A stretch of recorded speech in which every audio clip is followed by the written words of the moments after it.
Assalamualaikum warahmatullahi wabarakatuh. Salam guru penggerak.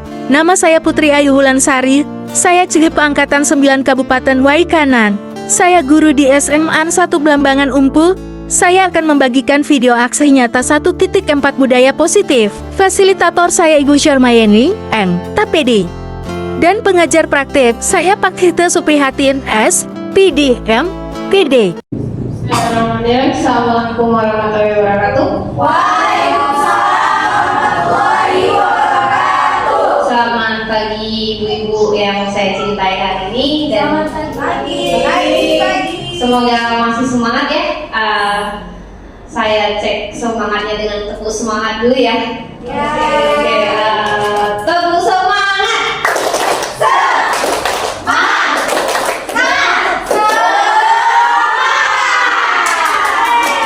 Baiklah, terima kasih. Saya di sini akan menyampaikan apa yang saya dapatkan dari pembelajaran sebagai calon guru penggerak angkatan ke-9 Kabupaten Waikanan, yaitu tentang aksi nyata modul 1.4 tentang budaya positif. Budaya positif ya itu kami ingin menyebarkan pemahaman dan penerapan budaya positif pada rekan sejawat SMA Negeri 1 Blambangan Umpul yang diharapkan nanti ke depannya menular dan akhirnya memperbaiki sekolah kita tercinta ini menjadi sekolah yang lebih baik lagi. Oke, saya di sini. Yang pertama, kita akan membahas tentang konsep inti budaya positif, yaitu perubahan paradigma belajar. Yang kedua, disiplin positif. Yang ketiga, nilai-nilai kebajikan. Yang keempat, motivasi perilaku manusia. Yang kelima, ada keyakinan kelas. Keenam, kebutuhan dasar manusia. Dan ketujuh, posisi kontrol guru. Dan yang terakhir yaitu segitiga restitusi. Oke, di sini kita semua mengenal ya Bapak yang ada di depan. Ada yang tidak tahu Bapak ini? Tahu semua lah ya Ibu itu. Siapa? Ya benar ini. Ya benar sekali Bu Evi. Terima kasih. Itu yang buat Bu Evi. Terima kasih Bu Evi. Ini adalah Bapak pendidikan kita, yaitu Ki Hajar Dewantara, pelopor dunia pendidikan ya. Pak Ki Hajar Dewantara ini mengatakan bahwa merdeka itu artinya tidak hanya terlepas dari perintah, akan tetapi juga cakap untuk membuat perintah terutama diri sendiri. Oke, menurut Ki Hajar Dewantara, pembelajaran dengan paradigma baru. Yang pertama, pembelajaran dengan paradigma baru ini adalah pembelajaran yang dirancang berdasarkan prinsip pembelajaran berdiferensiasi sehingga para peserta didik belajar sesuai kebutuhannya berdasarkan teori psikologi modern untuk mewujudkan profil pelajar Pancasila. Setiap pendidik harus tumbuh dan berkembang sesuai dengan kodrat alam dan kodrat zamannya. Sebagai guru yang diharapkan mampu menuntun mereka untuk bisa sampai pada puncak kebahagiaan. Nah, sekarang kan kita lihat ya, semakin majunya era, semakin canggihnya dunia, jadi kita tidak bisa lagi mengajarkan mereka dengan cara guru-guru kita dulu mengajarkan kita. Kalau menurut agama, kalau nggak salah, didiklah anakmu sesuai zamannya, ya kan? Seperti itu. Sama, begitu juga dengan konsep paradigma baru dari Ki Hajar Dewantara, didiklah anak itu sesuai kodrat alam dan kodrat zamannya. Dimana zamannya seperti apa? Zaman sekarang lebih ke teknologi, berarti kita juga harus cakap dalam berteknologi. Kemudian sesuai kodrat alam, anak-anak ini punya kodrat dan punya kegemarannya masing-masing. Cara mendidik pun juga tidak sama. Kalau mungkin zaman dulu kita keras bisa gitu, kita mendidiknya dengan disiplin yang keras bisa, sekarang sudah tidak lagi. Karena sekarang anak-anak cenderung lebih suka bermain ya. Jadi memang alamnya sudah berbeda dan zamannya juga berbeda. Ya, yang kedua, disiplin positif. Di sini ya, disiplin positif. Dari kata-katanya saya rasa ibu-ibu di sini paham ya tentang disiplin. Disiplin itu apa sih menurut Bapak? Menurut ibu-ibu? Disiplin.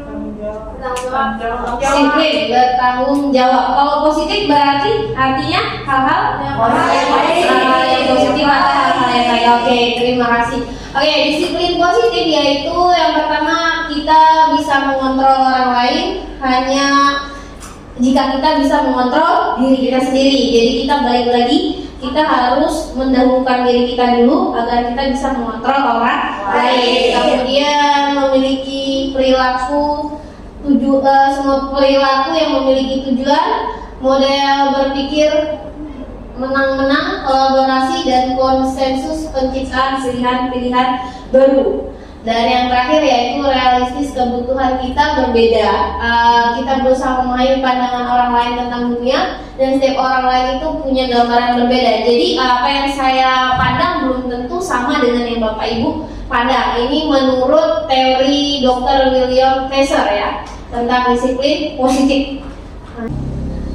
Apa yang dipikirkan Bapak Ibu ketika mendengar kata disiplin positif? Ada tepat waktu, ya Bu. Oke. Salam, sapa. Salam, sapa. Oke. Hal-hal yang baik atau hal-hal yang positif. Tanggung jawab dalam hal-hal yang positif. Terima kasih Bu Santi, Bu Ewit. Ada lagi? Bu Lady? Mematuhi peraturan. Mematuhi peraturan ya, disiplin ya, positif. Oke, terima kasih. Menurut ibu-ibu sekalian, penting nggak sih budaya positif tersebut? Penting ya Bapak Ibu, budaya positif itu kenapa penting bagi kita?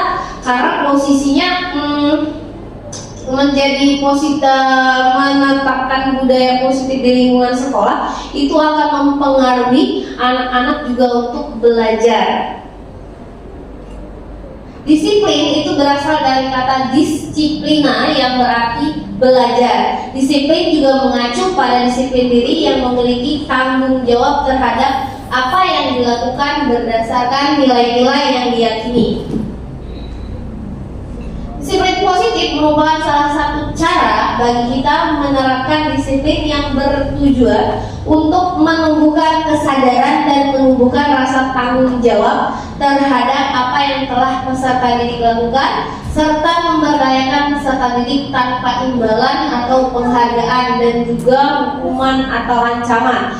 Jadi di sini artinya anak-anak itu terbiasa melakukan karena kebiasaan, bukan karena ingin mendapatkan pujian, bukan karena ingin mendapatkan imbalan atau karena takut dihukum oleh kita sebagai pengajar. Karena memang mayoritas terkadang kita juga takut kan hukuman dari atasan, begitu juga anak-anak juga takut hukuman dari kita. Intinya adalah agar tumbuh kesadaran masing-masing itu di siswa kita dalam melaksanakan setiap kegiatan atau dalam setiap peraturan tanpa embel-embel takut atau menginginkan pujian. Nah ya, sekarang kita ngebahas perubahan paradigma, yaitu kegiatan kepalan tangan. Boleh diikuti saya ibu-ibu? Oke, ada A dan B. Sekarang sobeklah secari kertas kecil. Kita anggap aja ada kertas ya di tangan Bapak Ibu. Jadi membayangkanlah. Kemudian tuliskan benda atau sesuatu yang sangat berharga untuk Bapak Ibu di kertas itu. Sudah?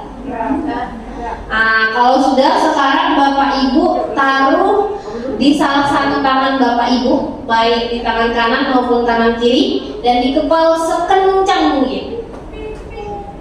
Nah sekarang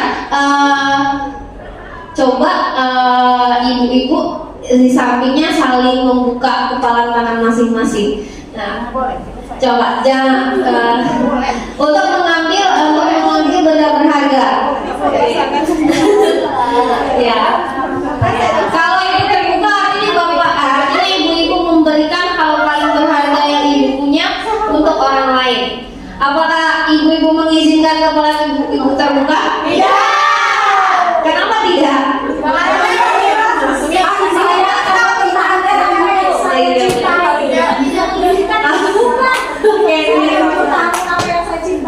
Oke, ya.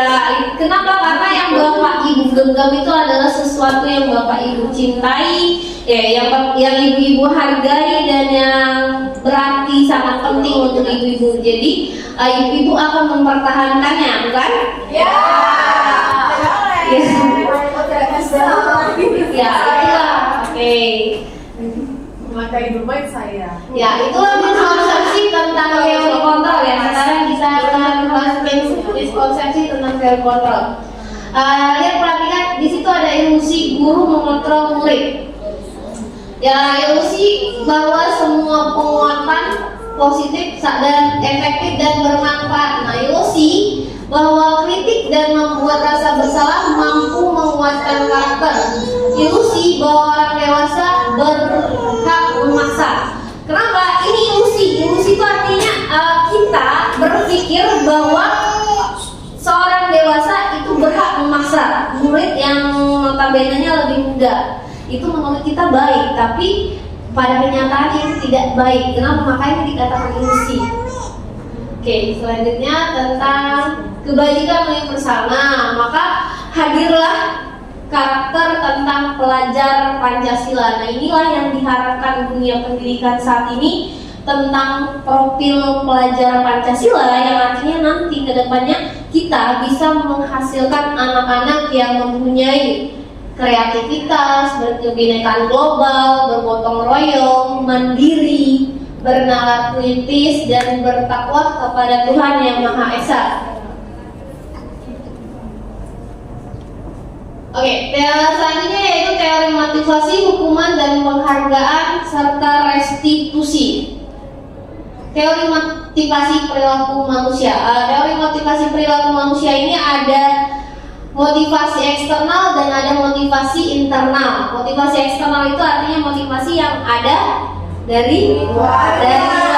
Benar sekali. Artinya ada untuk menghindari ketidaknyamanan atau hukuman apa yang akan terjadi bila saya tidak melakukannya. Kenapa? Itu kan dari luar. Jadi kita sudah takut duluan kalau kita tidak melakukannya, apa yang akan terjadi. Atau untuk mendapatkan imbalan. Jadi kalau saya melakukan ini, saya akan mendapatkan imbalan apa? Itu motivasi eksternal dari luar. Dan yang kedua ada motivasi internal. Nah, motivasi internal inilah yang tujuannya untuk memunculkan disiplin positif yang akhirnya kita bisa menghargai diri kita sendiri, yang akhirnya nanti dalam melakukan apapun kita melakukannya karena diri kita, karena keinginan kita, bukan dari orang lain. Benar sekali Bu Eka, terima kasih. Oke, selanjutnya yaitu perilaku manusia. Perilaku manusia yang pertama yaitu manusia itu cenderung menghindari ketidaknyamanan atau hukuman. Baik anak-anak ataupun kita, pasti kita tidak suka dihukum, Ibu. Benar?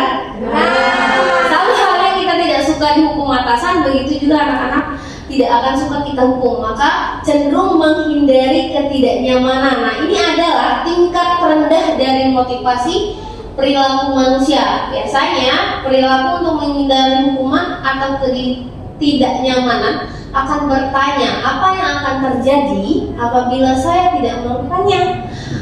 Sebenarnya mereka sedang menghindari permasalahan yang mungkin muncul dan berpengaruh pada mereka secara fisik maupun psikologis, maupun tidak terpenuhnya kebutuhan mereka bila mereka tidak melakukan tindakan tersebut.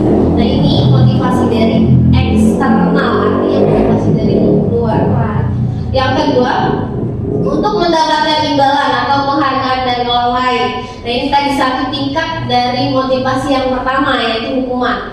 Setiap kita pasti, baik saya sendiri, saya pribadi juga terkadang menginginkan reward ya dulu. Segala sesuatu yang kita lakukan pasti kita ingin mendapatkan imbalan. Cuman sebelum kita mempelajari lebih dalam, imbalan setiap orang pasti memiliki keinginan ya. Maka untuk saya sama seperti saya dulu ingin ikut CGP juga ingin mendapatkan reward Bapak Ibu, mendapatkan imbalan. Karena mendapatkan imbalan karena setelah saya lulus, kata guru, ikut aja CGP. Buat apa? Kenapa? Karena itu tadi ya, motivasi eksternal. Biar nanti kalau kamu ikut CGP bisa apa sih penyetaraan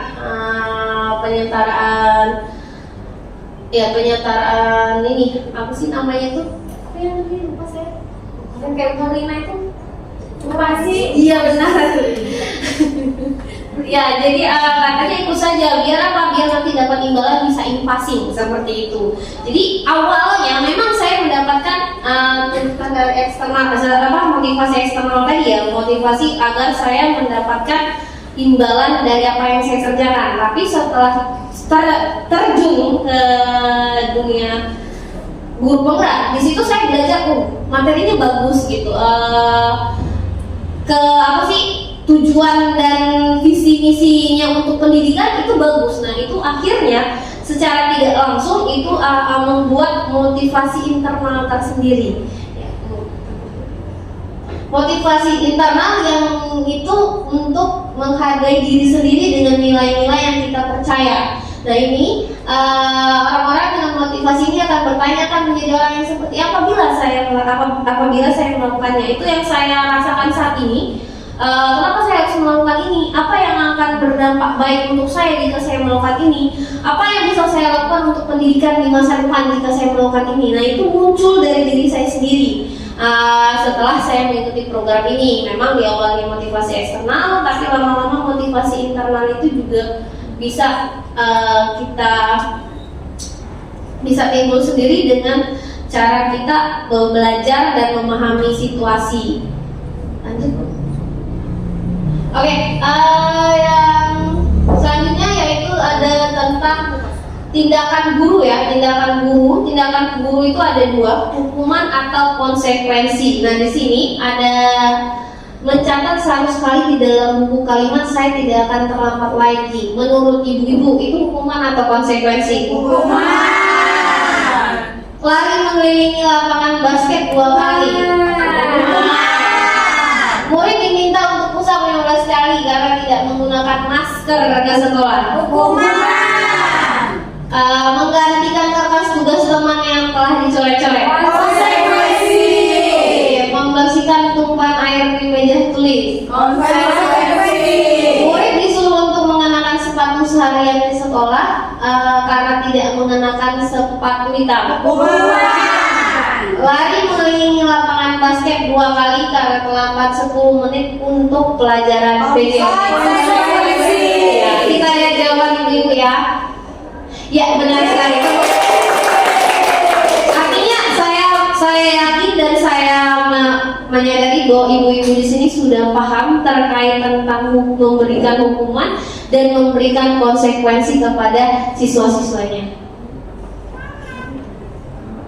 Ya, perbedaan hukuman dan konsekuensi. Saya rasa ibu-ibu juga semua sudah tahu tentang perbedaan konsekuensi dan hukuman. Tapi di sini saya akan menjelaskan kembali. Yang pertama, hukuman itu artinya adalah sesuatu yang menyakitkan dan harus terjadi. Sedangkan konsekuensi itu adalah sesuatu yang harus terjadi. Hukuman itu membuat anak sakit fisik maupun hati. Dengan kata kita ya kalau hati ya. Untuk jangka waktu yang lama. Kenapa? Karena akan terngiang-ngiang. Wah, itu kemarin itu bilang begini-begini. Ya, mungkin mereka nggak cerita ke kita, tapi pasti ada di hati mereka kalau kita memberi mereka hukuman secara fisik maupun hati. Sedangkan konsekuensi itu membuat anak merasa tidak nyaman dalam jangka waktu pendek. Dia jadi hanya pendek saja. Iya, benar. Hanya merasa tidak nyaman pada saat itu, pada saat kita beri konsekuensinya. Tapi setelah itu tidak menimbulkan bekas luka ceritanya. Tapi kalau hukuman dia akan menimbulkan bekas luka. Oh, saya dulu pernah dihukum Ibu Putri ya, keliling lapangan. Itu akan membekas sampai mereka besar, sampai mereka misalnya presiden saya, oh saya dulu waktu sekolah, ya membekas, namanya hukuman. Tapi kalau konsekuensi tidak, hanya di situ saja dan kemudian esoknya akan lupa. Kemudian hukuman itu membenci kedisiplinan, sedangkan kalau konsekuensi anak-anak akan menghargai kedisiplinan. Kenapa? Karena konsekuensi tadi, konsekuensi itu kan artinya kita sudah sepakat ya, sudah sepakat dan memang ada timbal balik. Sedangkan hukuman itu dari satu arah, sedangkan konsekuensi dari dua arah, artinya kesepakatan bersama. Selanjutnya itu mendorong anak menyakiti diri sendiri, itu kalau hukuman. Sedangkan konsekuensi mendorong anak agar mudah menyesuaikan diri. Hukuman juga dia konsep diri yang buruk, sedangkan konsekuensi adalah konsep diri yang baik. Hukuman, anak-anak belajar untuk menyembunyikan kesalahan. Kenapa? Karena takut dihukum. Jadi karena kita juga kalau diberi hukuman akan takut bersalah dan tidak mau mengakui salah. Kenapa? Karena cenderung akan membela diri. Sedangkan konsekuensi ini anak-anak belajar untuk mematuhi peraturan dan bertanggung jawab atas kesalahannya. Kemudian hukuman ini membuat marah, merasa bersalah dan dipermalukan dan merasa tidak dihargai. Sedangkan konsekuensi itu dia akan kehilangan hak, dibuat tidak nyaman, diasingkan hanya untuk sementara. Selanjutnya tidak. Oke, Bapak Ibu, saya merasa sudah paham lah. Hanya saja pada konteksnya ya, pada kenyataannya yang sulit. Kalau teori, saya rasa semua orang sudah paham teori. Betul. Oke, sekarang identitas gagal, hukuman dan identitas sukses, yaitu disiplin, ada konsekuensi dan ada restitusi. Saya rasa setiap orang itu pasti ingin punya identitas sukses. Saya juga ingin punya identitas sukses. Hanya saja pada kenyataannya tadi saya bilang tidak semenarik dengan teori. Ya, tidak sesuai ekspektasi ya. Hanya saja tetap untuk mengingatkan kita kembali agar kita tetap selalu belajar dari kesalahan. Identitas gagal atau hukuman yaitu adalah sesuatu yang menyakitkan yang harus terjadi, sedangkan konsekuensi yaitu sesuatu harus terjadi. Restitusi itu merupakan pilihan. Kemudian kalau hukuman tidak nyaman untuk murid atau untuk jangka waktu panjang, kalau konsekuensi itu tidak nyaman untuk murid dalam waktu jangka pendek. Sedangkan restitusi itu menguatkan untuk murid, anak dalam jangka waktu panjang. Kalau hukuman, korban mendapatkan keadilan, sedangkan konsekuensi korban bisa diabaikan. Tapi restitusi korban mendapatkan ganti. Kemudian murid akan tersakiti kalau hukuman, sedangkan konsekuensi murid dibuat tidak nyaman, sedangkan restitusi murid mendapatkan penguatan. Hukuman perilakunya pasif agresif meningkat, sedangkan konsekuensi penguatan hanya bertahan dalam jangka waktu pendek, sedangkan restitusi masalah terpecahkan. Sistem tidak akan berjalan bila murid tidak takut, sedangkan konsekuensi memerlukan monitoring dan supervisi terus-menerus dari guru, sedangkan restitusi murid belajar bertanggung jawab untuk perilakunya. Kalau hukuman berlaku hanya kepada sebuah institusi, tidak berlaku pada kehidupan nyata. Konsekuensi membantu penetapan mengikuti peraturan dalam masyarakat, sedangkan restitusi fokus pada pemecahan masalah dalam jangka waktu panjang. Oke, hukuman juga peraturannya adalah wajib ya, jadi kamu harus seperti itu. Jadi memang sifatnya kalau hukuman wajib, sedangkan konsekuensi biasanya dia bertanya apa peraturannya, mampukah kamu melakukannya, terima kasih. Jadi seperti itu. Sedangkan restitusi sifatnya adalah kita bertanya apa yang kamu yakini, apa yang bisa kamu lakukan. Jadi kayak timbal balik kita menanyakan lagi kepada siswa. Kemudian hukuman itu murid membenci peraturan, akan membuat murid membenci peraturan. Sedangkan konsekuensi murid akan menghormati peraturan. Sedangkan restitusi murid akan menghormati dirinya dan orang lain. Nah, dari ketiga tabel ini kita bisa mengetahui bahwa hukuman itu berdampak negatif, sedangkan konsekuensi itu berdampak netral. Nah, sedangkan restitusi ini berdampak positif. Nah, inilah yang ingin kami sampaikan kepada rekan-rekan guru sekalian, yaitu tentang restitusi dalam menyelesaikan masalah yang ada kepada siswa. Apa itu restitusi? Nah, restitusi itu menciptakan kondisi bagi murid untuk memperbaiki kesalahan mereka, sehingga mereka tidak kembali pada kelompok mereka dengan karakter yang lebih kuat. Restitusi juga merupakan proses kolaboratif yang mengajarkan murid untuk mencari solusi untuk masalah mereka dan membantu murid berpikir tentang orang seperti apa yang mereka inginkan menjadi tujuan mulia dan bagaimana mereka harus memperlakukan orang lain. Ini katanya Bosen tahun 2004. Ya. Nah, ini ciri-ciri restitusi. Restitusi yang pertama itu bukan untuk menebus kesalahan, tapi untuk kita belajar dari kesalahan. Yang kedua, restitusi itu untuk memperbaiki hubungan kita sesama dengan murid. Yang ketiga, ada tawaran dari guru ke murid, bukan paksaan. Benar sekali, Bu Leni. Restitusi itu menuntut untuk melihat ke dalam diri, kemudian mencari kebutuhan dasar yang mendasari tindakan, dan adalah cara yang paling baik saat ini. Ya, nggak tahu kalau ke depannya. Kalau saat ini restitusi adalah cara yang paling baik. Kemudian restitusi itu juga fokus pada karakter, bukan pada tindakan. Restitusi juga fokus pada solusi, dan yang terakhir restitusi itu mengembalikan murid yang berbuat salah kepada kelompoknya. Oke, sekarang kita akan membahas keyakinan kelas. Saya rasa mungkin di sini ibu-ibu sudah ada yang membuat keyakinan kelas di kelasnya. Oke, sama saya juga dalam proses. Oke, keyakinan kelas. Kenapa sih pentingnya keyakinan kelas ini dilakukan? Oke, yang pertama kita kalau mau mengubah seseorang itu tidak bisa langsung dari lingkup besar. Kita mulai dari lingkup terkecil dari sekolah. Lingkup terkecil dari sekolah yang bisa kita lakukan adalah peraturan kelas.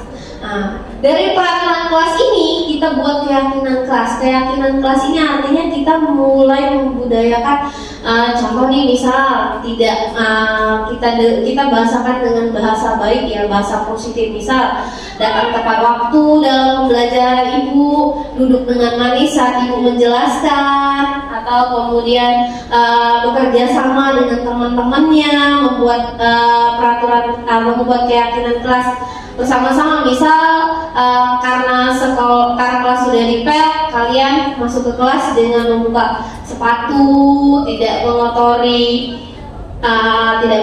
ruangan kelas ya. Hal-hal kecil dan sederhana yang sering-sering kita lakukan mulai dari kelas. Kenapa dari peraturan kelas kita keyakinan kelas ini akan mengubah lingkungan positif.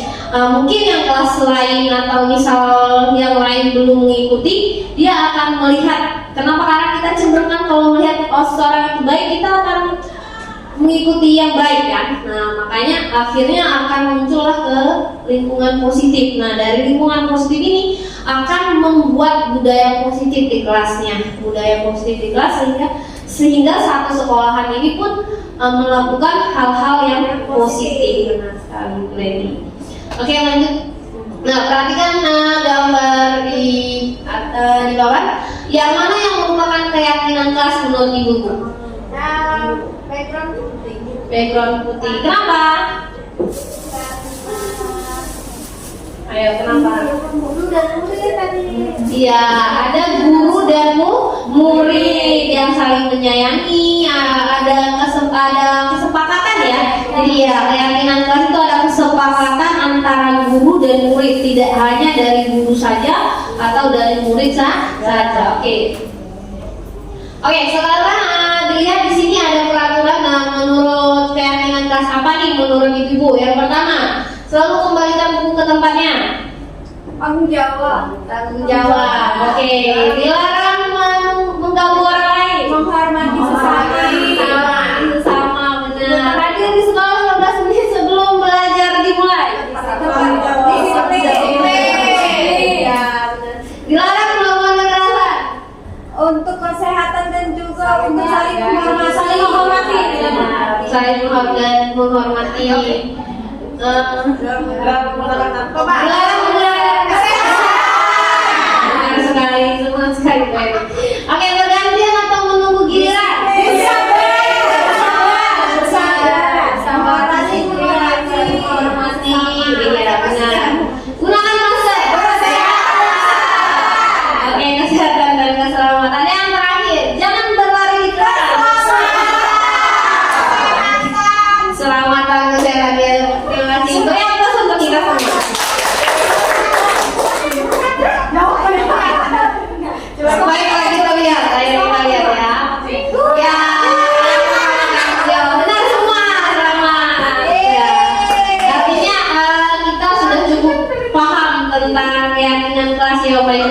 tinggal prakteknya. Semoga kita bisa mempraktekkan. Amin. Termasuk saya. Oke, sekarang kita akan membahas kebutuhan dasar manusia. Jadi yang pertama, 5 kebutuhan dasar manusia yaitu bertahan hidup. Kita di sini pasti mau bertahan hidup kan? Yang kedua yaitu kasih sayang ya. Kita butuh kasih sayang. Siapa yang nggak butuh kasih sayang? Butuh kasih sayang lagi. Butuh banget ya. Yang ketiga ada kebebasan. Kita butuh bebas. Ada yang mau terkekang? Kita saja butuh bebas. Maka murid-murid juga butuh bebas. Yang keempat kesenangan. Ada yang tidak mau senang? Mau yang Nina ya? Oke. Bu Devi mau kesenangan atau kesedihan? Mau senang terus. Sama, kita mau senang terus, anak-anak juga mau senang terus. Dan yang terakhir ada penguasaan. Nah, oke, kita bahas satu-satu. Yang pertama kebutuhan bertahan hidup, yaitu adalah survive ya. Yang kebutuhan yang bersifat psikologis untuk bertahan hidup, misalnya kesehatan, rumah, dan makanan. Kebutuhan biologis sebagai bagian dari proses reproduksi, termasuk kebutuhan untuk tetap bertahan hidup. Komponen psikologis pada kebutuhan ini meliputi kebutuhan akan perasaan aman. Kalau kita aman dan nyaman berarti kita anggap enak kan, tapi kalau sudah merasa tidak aman pasti kita mau bertahan. Bagaimana kita selamat ya? Benar. Oke, yang kedua yaitu kasih sayang dan rasa diterima. Atau kebutuhan ini yaitu ada 3 kebutuhan berikutnya, yaitu psikologis untuk disayangi dan diterima, meliputi kebutuhan akan hubungan dan koneksi sosial, kebutuhan untuk memberi dan menerima kasih sayang, dan kebutuhan untuk merasa menjadi bagian dari satu kelompok. Anak-anak yang memiliki kebutuhan dasar kasih sayang dan rasa diterima yang tinggi biasanya ingin disukai dan diterima oleh lingkungannya. Mereka juga akrab dengan orang tuanya. Biasanya mereka belajar karena suka pada gurunya. Biasanya kan gitu ya Bu, kalau suka sama gurunya biarpun materinya sulit dia senang aja maksudnya. Kalau udah nggak suka sama gurunya biarpun materinya mudah juga dia malas-malasan ya. Penguasaan kebutuhan pengakuan atas kemampuan. Nah, sama kita juga senang dikasih pengakuan atas kemampuan kita, begitu juga siswa ya. Kebutuhan ini berhubungan dengan kekuatan untuk mencapai sesuatu, menjadi kompeten, menjadi terampil, diakui atas prestasi dan keterampilan kita, didengarkan dan memiliki rasa harga diri. Nah, kebutuhan ini meliputi keinginan untuk dianggap berharga, bisa membuat perbedaan, bisa membuat pencapaian, kompeten, dan diakui, dihormati. Selanjutnya yaitu kebebasan. Nah, kebutuhan akan pilihan. Kebutuhan untuk bebas adalah kebutuhan akan kemandirian, otonomi, memiliki pilihan, dan mampu mengendalikan arah hidup seseorang. Nah, ya, baik anak-anak maupun kita itu rasa pengen bebas ya. Jadi ya kebutuhan bebas yang tinggi, ya benar, freedom. Nah, Palestina juga ingin bebas ya. Jadi siapapun di dunia ini saya rasa nggak ada yang pengen terkekang, jadi semuanya pasti ingin bebas ya. Begitu juga dengan siswa-siswa kita. Mereka perlu banyak bergerak dan suka mencoba-coba, tidak terlalu terpengaruh orang lain, dan senang mencoba hal yang baru dan menarik. Kesenangan. Nah, kesenangan kebutuhan untuk merasa senang. Setiap orang pasti ingin merasa senang, bermain, dan tertawa. Nah, siswa-siswa kita juga kebutuhan dasar kesenangan yang tinggi, biasanya ingin menikmati apa yang dia lakukan. Sama halnya kita ingin senang dan menikmati apa yang kita kerjakan. Apalagi anak-anak yang notabene masih belum berpikir jauh ke depan, jadi mereka akan lebih senang bersenang-senang di sekolah, menikmati masa-masa sekolahnya ya. Seperti kita dulu juga masih sekolah kan senangnya juga bersenang-senang ya kan, menikmati hidup hari ini kan. Depannya sudah pening ya kan. Oke, itu tadi 5 kebutuhan dasar manusia. Selanjutnya 5 posisi kontrol. Nah, ini adalah posisi kita sebagai seorang guru. Yang pertama ada penghukum. Penghukum yaitu seorang penghukum yang bisa menggunakan hukuman fisik maupun verbal yang biasanya dilakukan zaman dulu biasanya seperti itu, baik hukuman fisik maupun verbal membuat orang merasa bersalah. Ini biasanya guru akan bersuara lebih lembut, lebih halus daripada hukum. Iya, Tapi tajam. benar sekali bahasanya tuh.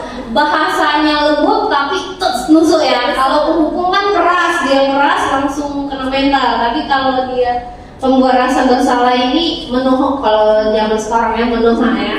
Yang ketiga teman. Nah, teman ini posisi guru sebagai seorang teman yaitu tidak menyakiti murid tapi berupaya mengontrol murid. Ya, betul. Cuman ada sisi positif dan negatifnya ya. Kalau kita terkadang positifnya kita kalau sebagai seorang teman ini anak-anak akan lebih mudah untuk kita arahkan. Tapi terkadang kalau misalnya suatu saat kita tidak menghiraukan mereka akan merasa kok ibu ini seperti ini ya. Jadi ada sisi positif, ada sisi negatif. Kenapa? Karena nggak mungkin selama ini kita akan mengontrol mereka kan? Ya. Jadi mungkin ketika kita tidak mengontrol mereka, mereka sudah mulai merasa dikucilkan. Padahal kan sebenarnya tidak seperti itu. Itu sisi iya benar, merasa dijauhi, merasa lagi tidak diperhatikan ya. Tapi kan sebenarnya tidak, itu sisi negatif kalau kita sebagai seorang teman. Kemudian yang keempat, monitor atau pemantau. Monitor ini artinya guru kita mengawasi. Nah, yang terakhir yaitu manajer. Saat ini posisi manajer ini diibaratkan posisi paling ideal saat ini. Nggak tahu ke depannya mungkin ada berubah lagi ya. Tapi saat ini manajer ini adalah posisi kontrol terbaik saat ini, yaitu kenapa? Karena kita bisa menunjukkan rasa tanggung jawab guru dalam posisi terakhir, yaitu di mana guru berbuat sesuatu bersama dengan murid, mempersilahkan murid bertanggung jawab atas perilakunya dan mendukung murid agar dapat menemukan solusi atas permasalahannya sendiri. Nah, 5 posisi kontrol guru yaitu ada identitas gagal, identitas berhasil atau dari luar, dan identitas berhasil dari diri. Yang pertama, guru berbuat. Kalau berhukum menghardik, menunjuk-nunjuk, menyakiti atau menyindir. Ya, ada yang pernah kena sindir dulu setelahnya.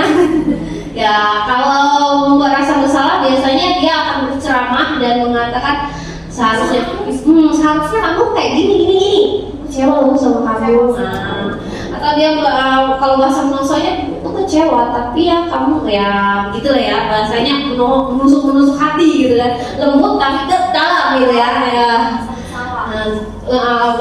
Pernah terjadi dulu kayak gini. Teman membuat alasan-alasan untuk muridnya. Kalau memantau dia menghitung dan mengukur, sedangkan manajer biasanya dia mengajukan pertanyaan-pertanyaan. Kemudian ini kalau guru berkata, hukum biasanya dia kalau kamu nggak mau melakukan lagi, awas ya, rasakan. Jadi kayak seperti ancaman. Sedang awas ya kamu ya gitu. Nilai kami kecilin. Nah, nilai kamu kecilin gitu ya. Benar, boleh dilakukan ini. Pengalaman kayaknya boleh dulu waktu sekolahnya. Sering diancam ya Bu. Oke, kalau membuat rasa bersalah mungkin ya kamu seharusnya kamu sudah tahu ibu tuh lelah sekali loh mengajar kamu. Nah, sering capek, stres. Udah dari pagi sampai sore atau kayak gitu. Juga tapi iya. Jadi itu kamu bilang ya. Kayak kalau teman, ayolah lakukan demi ibu. Jadi seperti kayak kita berteman ya, ayolah kan lain sekarang demi ibu. Masa kamu nggak mau sih? Ingat nggak ibu pernah bantu kamu? Nah kan kayak gitu. Oh sih, kita sudah pernah bantu kamu gitu. Ya itu sebagai teman ya. Sedangkan ke memantau dia lebih tegas, peraturannya seperti itu. Sedangkan dia kalau manajer, apa yang kita yakini, apa yang bisa kamu kerjakan untuk memperbaiki masalah ini. Jadi dia itu lebih, kalau manajer lebih kayak mengajak anak-anak itu berpikir dan melihat kesalahannya sendiri, bercermin. Ya. Hasil kalau hukum biasanya anak-anak itu akan cenderung memberontak atau menyalahkan orang lain, atau bisa jadi dia berbohong, enggak Bu, saya nggak salah, dia gitu kan. Padahal dia yang salah. Kenapa? Karena takut dihukum tadi.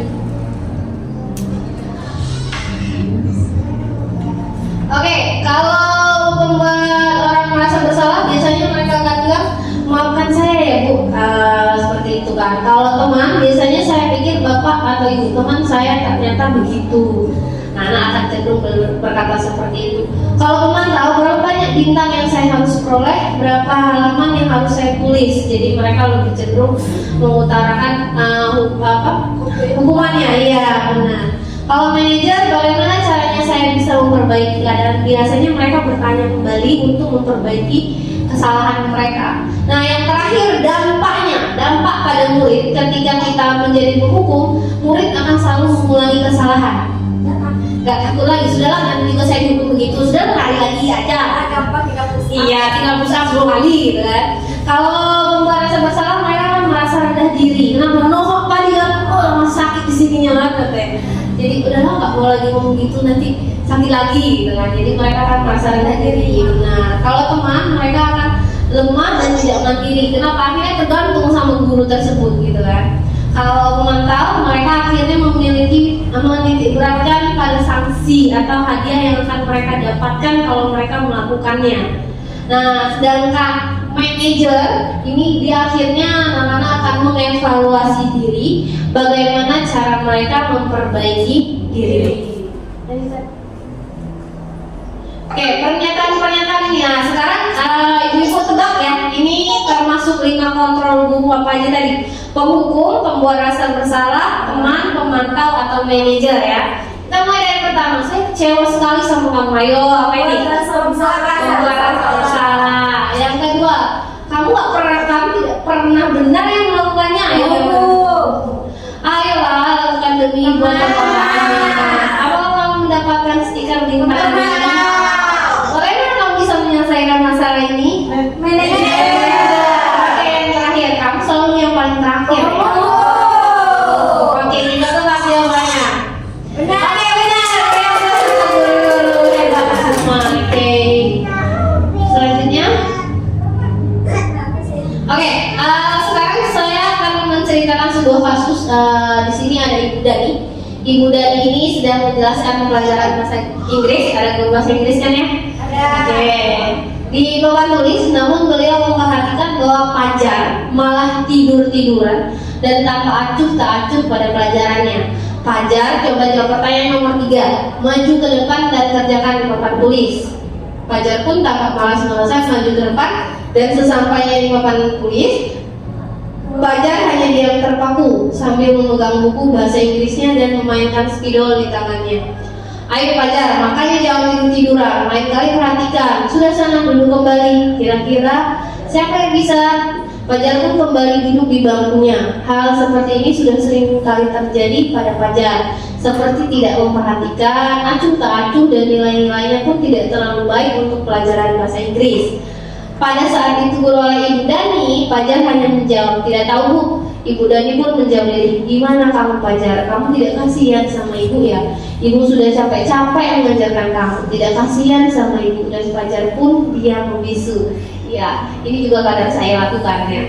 Oke, lanjut. Oke, dari kasus tersebut, posisi kontrol apa yang diambil oleh Ibu Dani dalam pendekatannya kepada Fajar? Membuat rasa bersalah. Membuat rasa bersalah ya. Kenapa? Karena nggak capek-capek. Jadi karena kamu nggak capek, kasihan sama ibu udah capek-capek ngajar. Ibu stres ya. Ibu stres ya. Ngajarin kamu. Jadi jangan-jangan ini bahasa Inggris sering gitu juga ya. Nah, ini lagi stres ngajarin nggak bisa-bisa gitu ya. Oke.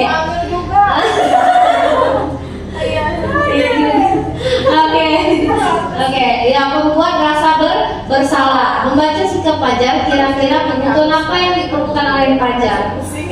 Kira-kira kebutuhan apa Bu yang dibutuhkan oleh Fajar? Kebutuhan kebebasan. Ya, kenapa dia sudah capek belajar bahasa Inggris? Mungkin dia bebas kayaknya Bu di kelas Ibu. Kali dia jalan-jalan dulu, keliling-keliling lapangan dulu, biar mulai Bermain kantin. Iya. Apa gimana Bu? Kantin. Ya kan pasti mulai yang bebas ya. Sholat. Sholat mulai ya. Bisa. Oke, bila mana Ibu Dani mengambil posisi pemantau, nah tadi kan katanya posisi pembuat rasa bersalah ya. Jadi apa kira-kira yang dilakukan atau dikatakan olehnya? Atau pertanyaan apa yang akan dikatakannya kira-kira?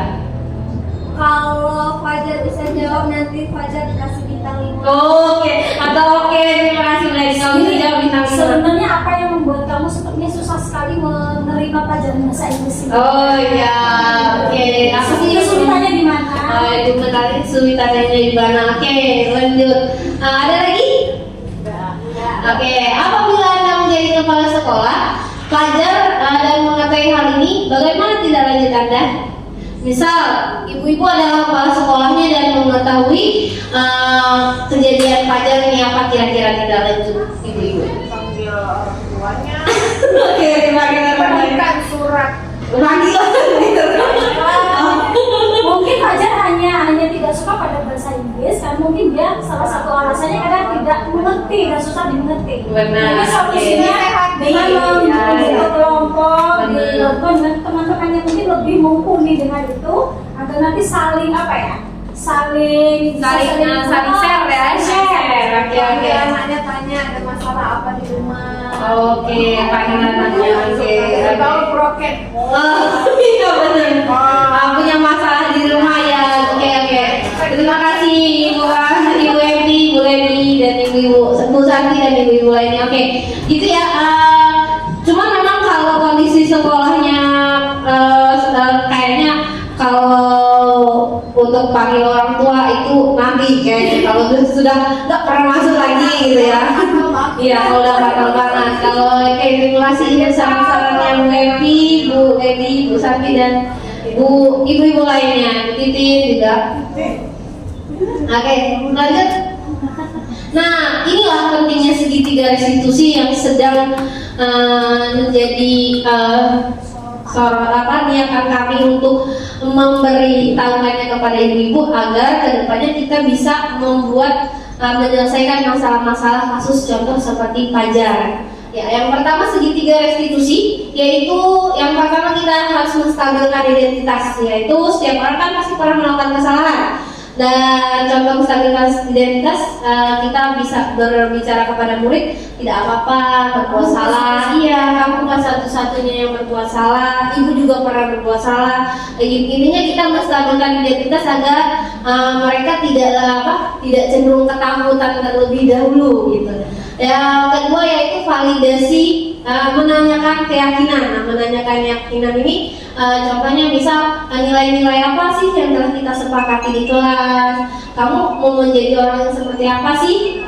Dan yang terakhir yaitu validasi kebutuhan. Validasi kebutuhan ini dimana kita pasti kamu tentu punya alasan nih kenapa sih kamu melakukan hal itu, terus apakah cara yang lebih efektif untuk mendapatkan apa yang kamu butuhkan, apakah solusi dari apa yang kamu pikirkan untuk tidak lagi melakukan hal itu seperti itu.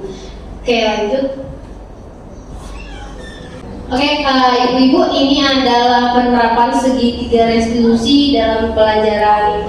Nah, dalam pembelajaran saya kemarin, yaitu siswa tidur atau malas-malasan dalam pembelajaran di kelas. Oke, Kasus 1. Siswa tidur atau malas-malasan saat pembelajaran di kelas.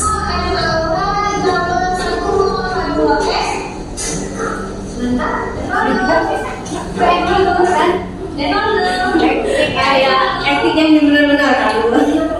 Kamu nanti nanti kamu ibu di ruangan ya, harus istirahat. Oke, kita ngobrol ya.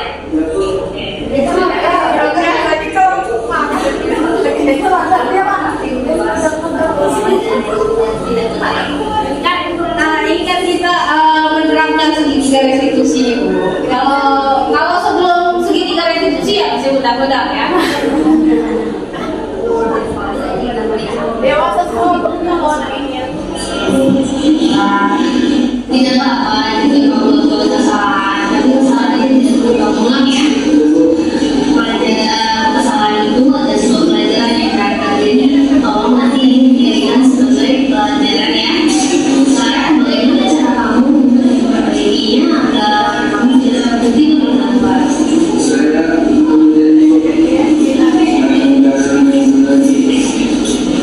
Kamu bersedia memperbaikinya? Tidak lagi memainkan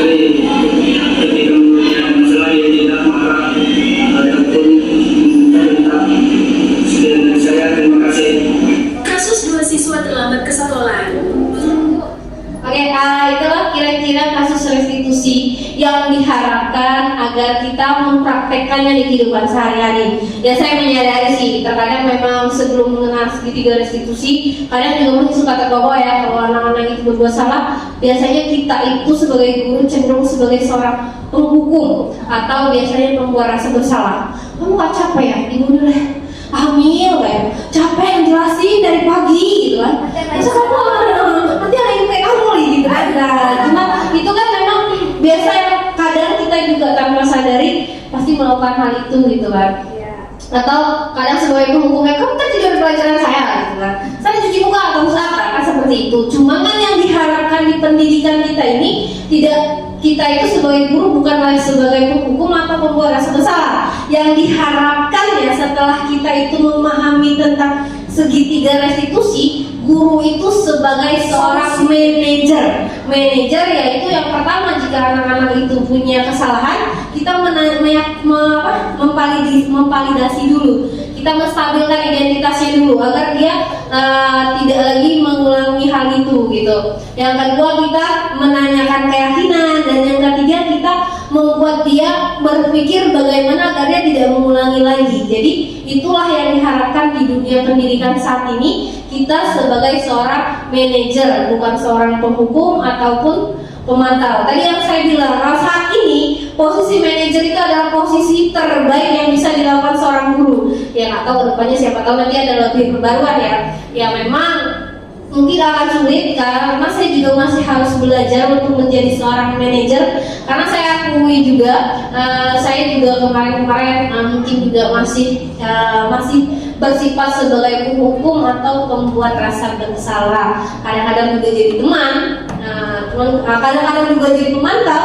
Jadi memang keempat-empat itu sudah pernah saya jalankan semua. Jadi penghukum sering, kayak pembuat rasa bersalah juga sering, jadi teman juga sudah, jadi pemantau juga sudah, biasanya memberikan reward. Dan sekarang marilah kita sebagai guru-guru belajar untuk menjadi manajer yang baik bagi siswa-siswa kita ke depannya, agar nantinya anak-anak ini belajar dari kesalahan mereka dan menjadi pribadi yang lebih baik lagi, sehingga menimbulkan budaya positif di sekolah kita tercinta ini. Begitulah maksud dan niatnya, atau maksud dan tujuannya kami memberikan hasil yang kami dapatkan dan untuk menyebarluaskannya kepada ibu, agar bersama-sama kita membangun budaya positif di sekolah ini.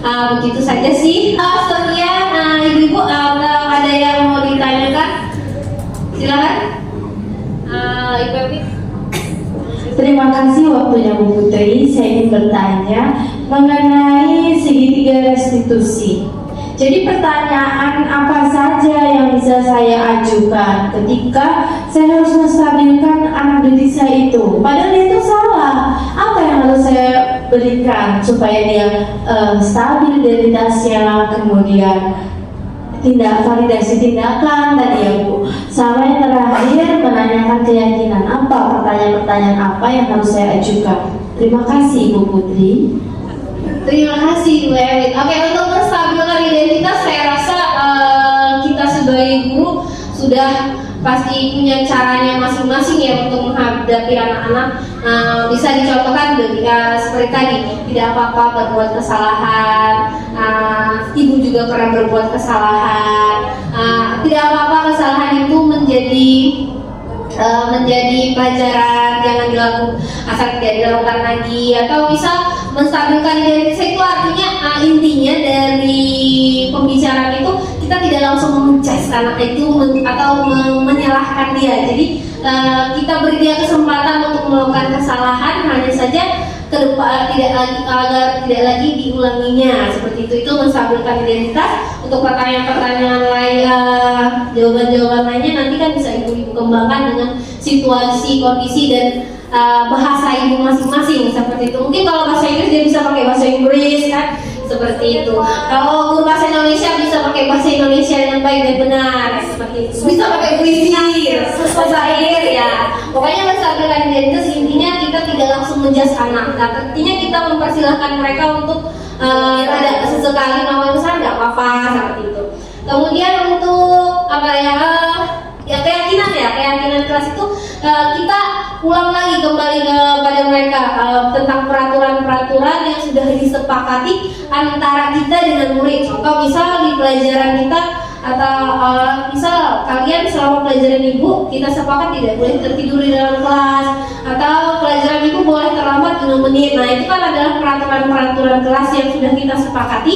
Kita tanyakan kembali jika mereka melanggarnya. Jadi bukan suatu hukuman yang belum pernah kita bicarakan, tiba-tiba mereka melakukan kesalahan kita marah. Artinya kita sudah pernah menyepakatinya tapi mereka melanggarnya. Jadi kita tanyakan kembali keyakinan kelas itu, artinya kita menanyakan kembali kesepakatan di awal pembelajaran seperti itu. Kemudian yang bisa nanya, kenapa kamu terlambat?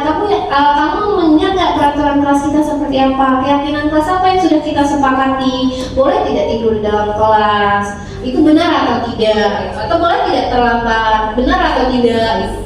Boleh tidak kamu mengganggu teman? Benar atau tidak? Jadi kita menanyakan kembali kepada mereka sesuatu yang menurut kita tidak benar, apakah menurut mereka juga benar, seperti itu. Dan yang terakhir tadi, tindakan yang salah itu artinya kita menanyakan kepada siswanya, boleh nggak itu benar atau salah? Menurut kamu, misal tidur di kelas itu benar atau salah? Menurut kamu tidak memperhatikan itu benar atau salah? Jadi kita itu menanyakan kepada mereka itu tindakan yang mereka lakukan itu benar atau salah, agar mereka itu berpikir. Jadi kita tidak langsung menjudge kamu salah, itu kan artinya kita memberitahu dia salah, tapi tidak dari diri dia sendiri dia menyadari itu salah. Tapi dengan adanya menanyakan tindakan yang salah itu akan membuat dia berpikir, oh iya saya salah. Karena apa saya salah? Saya tidur dalam kelas dan itu bukan hal yang bagus. Nah itu kan akhirnya kesadaran motivasi internal tadi, kembali ke motivasi internal tadi. Dia akan menyadari, oh saya salah, hal yang saya lakukan salah. Dan dari dia mengetahui kesalahan dia akan berpikir bagaimana cara saya untuk tidak melakukan kesalahan itu. Bagaimana solusinya? Kita juga bisa menanyakan, apa solusi dari kamu agar kamu tidak melakukan kesalahan lagi? Bagaimana cara kamu menyelesaikannya? Bagaimana cara kamu agar tidak tertidur lagi? Atau bagaimana cara kamu agar tidak terlambat sekolah lagi? Jadi kita menanyakan, jadi mereka itu menyadari kesalahan mereka dan mereka sendiri yang memberikan jawaban atas tindakan mereka itu saja sih, seperti itu. Harapannya di segitiga restitusi itu jadi semuanya dikembalikan ke siswa yang merasa bersalah, siswa bertanggung jawab, siswa mandiri untuk menyelesaikan masalahnya. Begitulah kira-kira Ibu Ewin. Ada lagi Ibu lagi? Cukup. Ada lagi Bu Ewin? Berarti tadi Bu Putri menjelaskannya tidak urut, berarti kita boleh ya melaksanakan segitiga restitusi itu tidak urutan. Oke. Ini menurut pendapat saya tidak tahu pendapat yang lain, tapi kalau menurut pendapat saya dia tidak urut tidak apa-apa. Kenapa? Karena inti dari segitiga restitusi itu adalah untuk membuat anak-anak itu menjadi lebih baik dalam menyadari kesalahannya. Bagaimanapun cara Bapak Ibu mengolahnya tidak masalah. Kenapa? Intinya kita untuk agar bisa menjadi guru yang lebih baik di mata anak-anak, agar anak-anak kedepannya mampu menjadi pribadi yang lebih baik, berbudaya positif dan dalam memajukan sekolah dan lingkungannya. Seperti itu Ibu Bapak, Ibu-ibu semuanya. Terima kasih. Ada lagi yang mau bertanya? Tepuk semangat.